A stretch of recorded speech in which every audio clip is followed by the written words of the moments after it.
Hello viewers, welcome to our channel invest in genes. इस हफ्ते हमारा टॉपिक है the trending thing. So let's see क्या है इस वीडियो में। सबसे पहले कि ऐसे कौन से फैक्टर्स हैं जो अभी हमारी मार्केट को अफेक्ट कर रहे हैं या इम्पैक्ट कर रहे हैं। इस इम्पैक्ट के बीच में हमारी स्ट्रैटेजी क्या होनी चाहिए, हमारा बेस्ट पिक कौन सा रहेगा, उसकी price ranges and targets. So let's begin. सबसे पहले कौन से फैक्टर्स है जो इम्पैक्ट कर रहे हैं।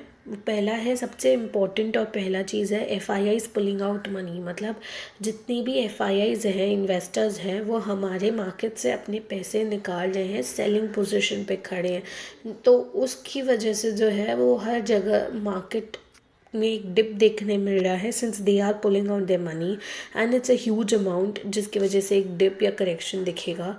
दूसरा, कंपनीज विद हाई वैल्यूएशन। अभी रीसेंट टाइम्स में इतने ऊपर की तरफ अप मूव की वजह से मैक्सिमम कंपनीज अपने 52 वीक हाई के पास पहुंच गई थी and there were no reasons कि क्यों उतना वैल्यूएशन मिल रहा है उस कंपनी को इंडस्ट्री के बेसिस पे अगर देखें तो। So just because of that we would see कि एक छोटा सा करेक्शन या डिट्रैक्शन आएगा, जिसकी वजह से again those companies would be strong and fundamentally strong and safe to invest.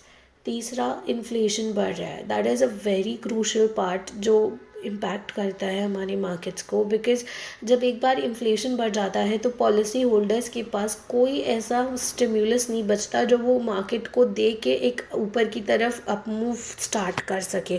There is nothing that could motivate the market. और क्या होता है कि वहाँ पे लोगों के पास स्पेंडिंग पावर कम हो जाते हैं इन्फ्लेशन की वजह से। So automatically they do not think of investing in risky projects then.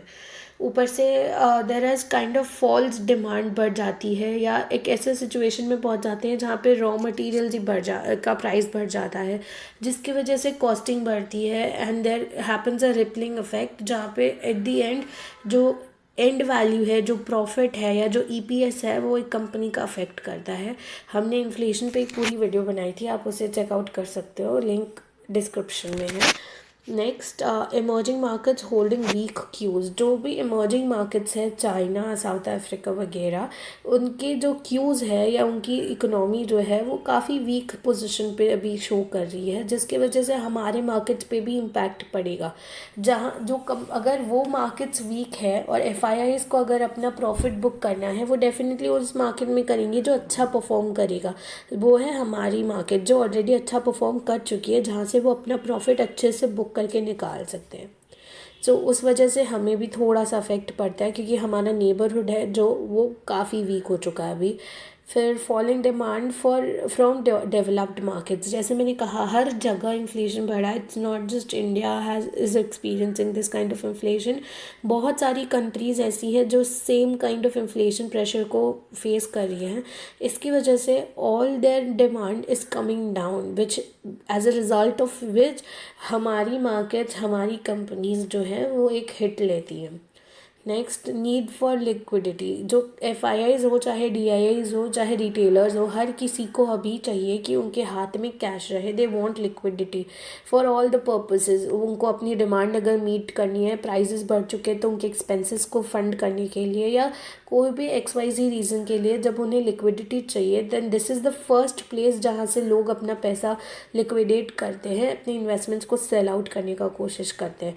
So since they have all scene कि हाँ ठीक है, अच्छा रिटर्न आ रहा है, तो यहाँ पे प्रॉफिट बुक करके let's keep the money with ourselves.